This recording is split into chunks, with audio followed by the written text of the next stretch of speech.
This week we're going to talk about electronic mail services. When it comes to mail services, in Linux you have basically two options for your message transfer agent.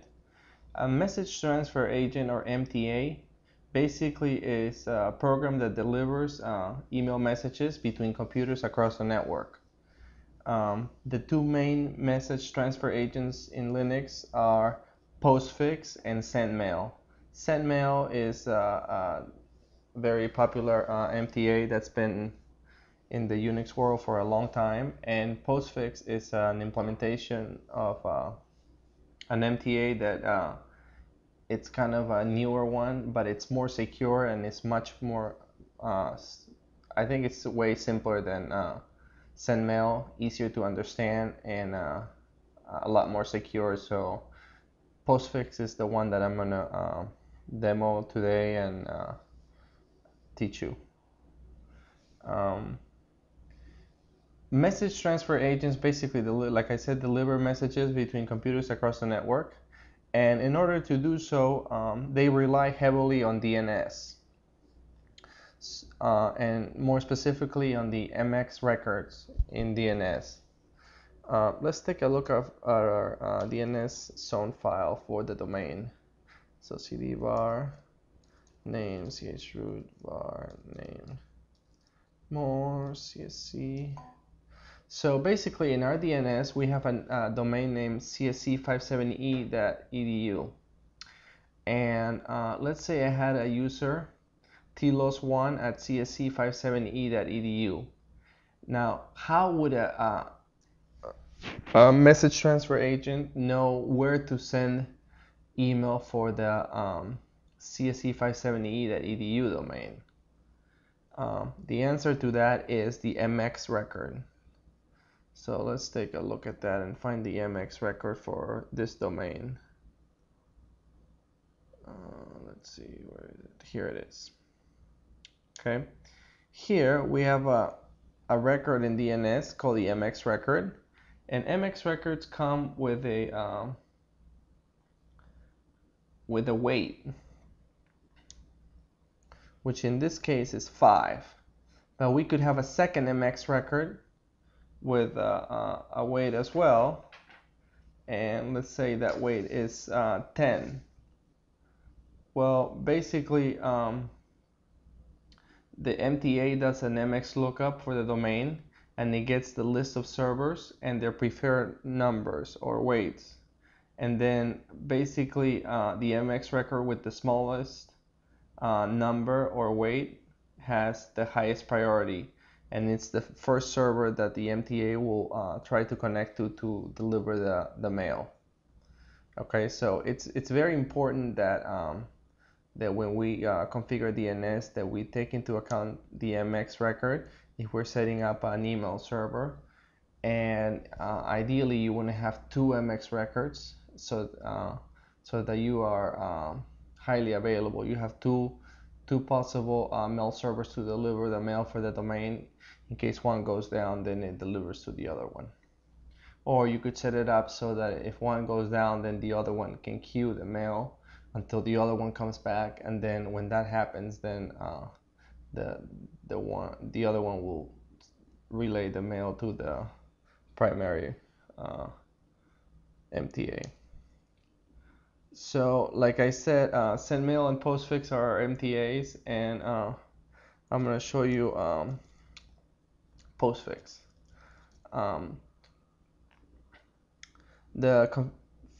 First, if you're going to use Postfix, you're going to have to install it from the RPM. So you need to do an RPM -IVH and on the Postfix RPM, which should be in the FTP directory where the RPMs are. And this is the name of the Postfix file. Okay. One thing you want to do is you want to RPM -E SendMail to remove SendMail, because really if you're going to use Postfix, then you don't need SendMail, and if you're going to use SendMail, then you don't need Postfix. So in our case we're using Postfix, so get rid of SendMail, that way you don't have any conflicts or issues. Once you install Postfix, then the configuration files for Postfix are found in the etc postfix directory. And the main configuration file is the main.cf. So we can bi main.cf and take a look at the important variables. Okay. These are the variables that you want to take a look at and edit when you configure Postfix. The first one is the domain, or my origin, I'm sorry. So let's look for my origin. Okay. This specifies a domain that locally posted mail appears to come from. And in my case, I made my origin point to the variable my domain. Okay, so now let's go take a look at my domain.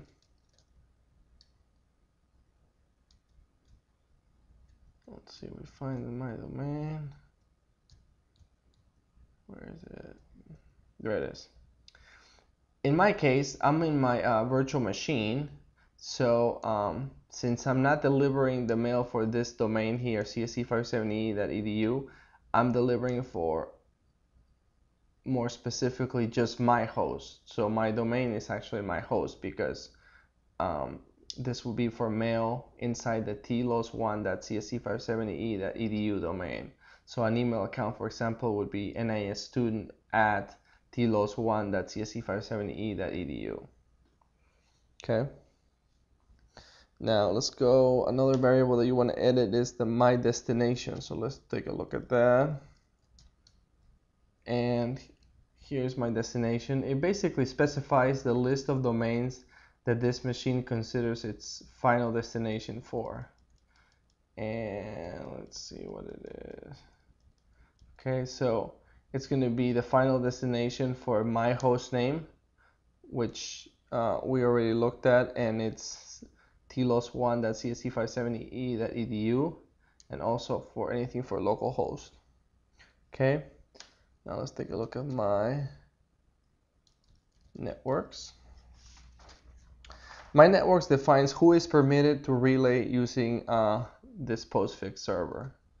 Now, relaying means who is allowed to send mail, who is allowed to use this mail server to send the mail to the next hop or the next destination.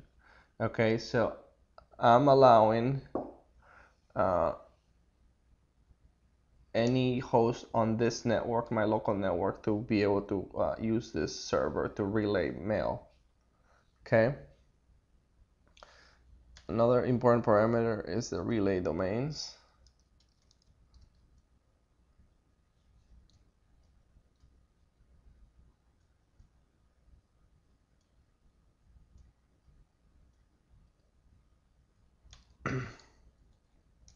Relay underscore domains. Okay, and relay domains in my case is my destination, which is the tlos1.csc570e.edu, which is my host name. And this is where email can be relayed to. So this is, I only want to relay email to my destination, which is tlos1.csc570e.edu. So if somebody was using this email server to send mail to the .uis.edu domain, it would say relay denied, because I'm only allowing it to go to this my destination. Okay. So let me see what else. iNet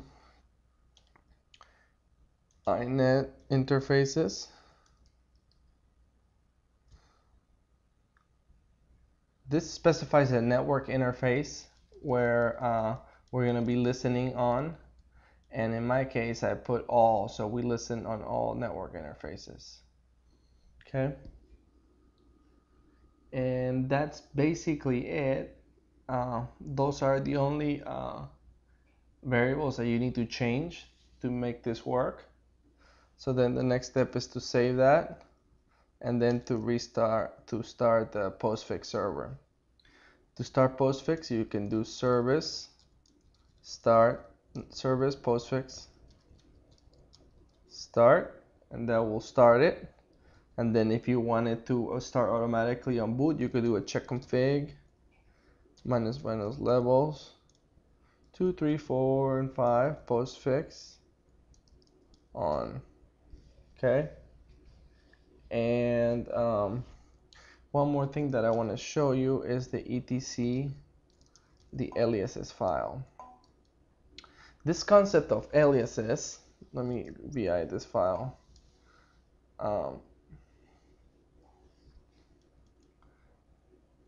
This basically creates an alias. So let's say I have Tulio as an alias, and what that means is anything that you send to Tulio will actually go to something that I tell it to. So in this case, I'm going to tell NIS student. So anything sent to Tulio at tlos1.csc570e.edu will be sent to NIS student at tlos1.csc570e.edu. So that's what an alias is. It's basically just another mailbox that points to an existing account. Now, every time you edit this file, if you look at the top of the file, it tells you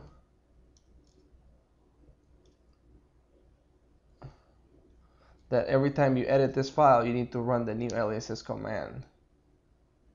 Okay, so let's do that. New aliases. We'll restart postfix.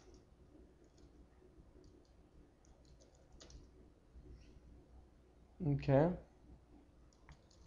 and now we should see that this is listening on port 25, which is the SMTP port.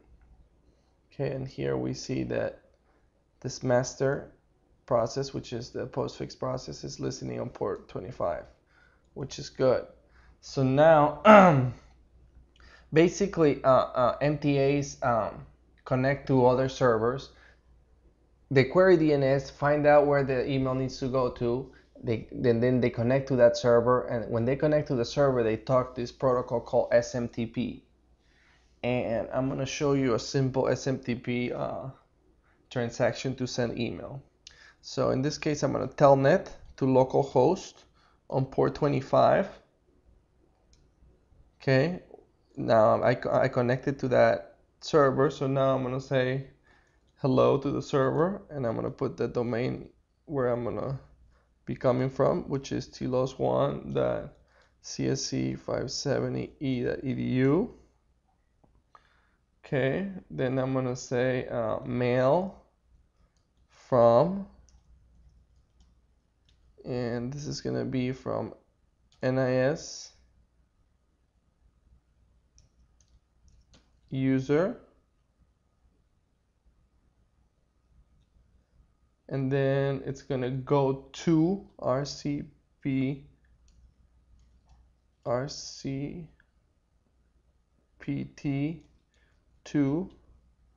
I'm going to go to Tulio, which is my alias. So I'm sending it to Tulio, but it really is going to go to NIS student because I created an alias. Okay, now I'm going to type data, and then I'm going to type subject colon testing new email server. This is just a test. Now to end it, just put a dot and then hit enter and quit. And that's basically an email transaction. What I did was I basically put all the parameters that I need to create an email as part of the SMTP transaction, and before that I connected to the port 25, which is the SMTP port, and I did a complete transaction, SMTP transaction. So now there should be an email in the inbox of NIS student. Okay, so what we're gonna do is we're gonna talk about now how to go about retrieving email from an inbox. Okay, to do that, you need either an IMAP server or a POP server. And these are basically protocols used for retrieving mail from an inbox. POP basically goes there and grabs all the messages from the inbox and downloads them to your computer, and it runs on port 110, TCP 110. It listens on TCP 110. IMAP, meanwhile, just connects to the server, checks the mail from there, and you read it from there. You never bring it to your computer. It's all kept there. With POP, the difference is you actually download it to your computer, and normally you delete it from the server. With IMAP, you always keep it at the server, and you just connect and read it. And IMAP runs on TCP port 143. Okay. Now, with our Linux distribution, we have an IMAP server called, it's actually an IMAP and a POP server, and it's called Dovecot. So you need to go to the RPMs directory and install Dovecot. Okay. I've already installed it here. And it's not there, but it's already installed. RPM query Dovecot. Okay, it's already installed. Now, Dovecot you configure in using the file etc dovecot.conf. And the one important thing that you need to remember in this is this setting here called protocols. Dovecot does, like I said, IMAP and POP, but it can also do IMAP S, which is secure IMAP, which is encrypted, and POP3S, which is secure POP. In my case, I'm only running IMAP and POP3, so when I start Dovecot, I should be listening on ports 110 and 143. So let's take a look at that. Again, if you want Dovecot to start automatically, you need to do a check config -- levels 2, 3, 4, 5 Dovecot on. Okay, etc init.d Dovecot start. It's already started, so I'm just gonna restart it just to verify that. Okay, Dovecot started. Now I'm gonna do netstat minus netp by grep Dovecot, and I can see that it's listening on ports 110 and 143. That's POP. That's IMAP. Okay. So now to quickly verify a POP transaction, you could do the same thing I did with SMTP and Telnet to the local host, and this time port 110. And the POP protocol is a little bit different than SMTP, but basically you put the user and then NIS and the name of your user, which in my case is NIS student, and then password to put the password, which is student. See, and now I'm logged in. Okay, so that's basically how you do that. With SMTP, you don't really need a password. So you can secure your SMTP server and only allow relay when the users authenticate as an option, but it's not required. While with IMAP and POP, you definitely need credentials, so you will always use the user and pass to put your username and password to read the email. The last week or let's see, when was that? Last week when we installed Apache, we kept it running, and there is a simple web interface for connecting to IMAP servers, and it's called Squirrel Mail.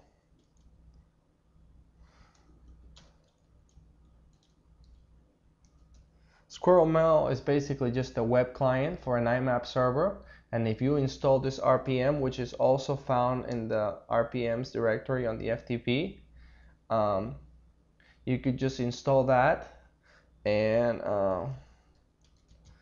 before you install it, you have to install this dependency, which is php mb string. So install php mb string, then Squirrel Mail. Both are found on FTP. And once you do that, restart Apache, and you will have a way to read your to connect to your IMAP server over the web. So let's test that. I've already installed it, so I'm gonna do http://localhost, and then by default Squirrel Mail creates a directory called webmail where it mounts from. So let's go there. Okay, there you go. There's Squirrel Mail. I'm gonna log in as an IS student, and my password is student. Yes. And there I connected, and there is the email.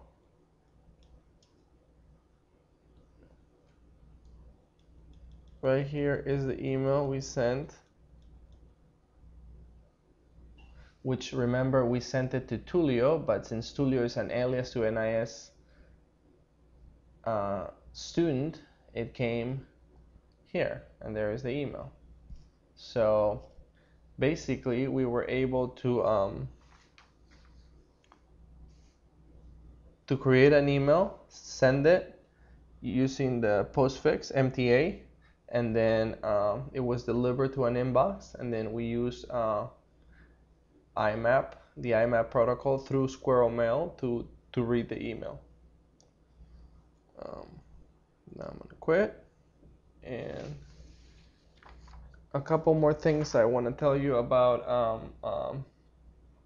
postfix is that postfix has a lot of configuration variables on the main.cf file that we configured, and to see all the different settings you can run the command postconf, and that tells you all the different parameters set there. So if you're not sure what a parameter is, or that you might have a problem, you could do that and then grab whatever command you're looking for. So for example, I could do postconf pipe grab, if I don't know what my host name is, I could grab my host name, and it tells me that I have my host name set to tlos1.570e.edu, so that's configured correctly. Then if you're having problems with your mail server, or if your queue gets too full, you could use the mail queue command, and this will show you anything that's on the queue. Currently my queue is empty, which is always a good sign. Okay, that basically covers email services.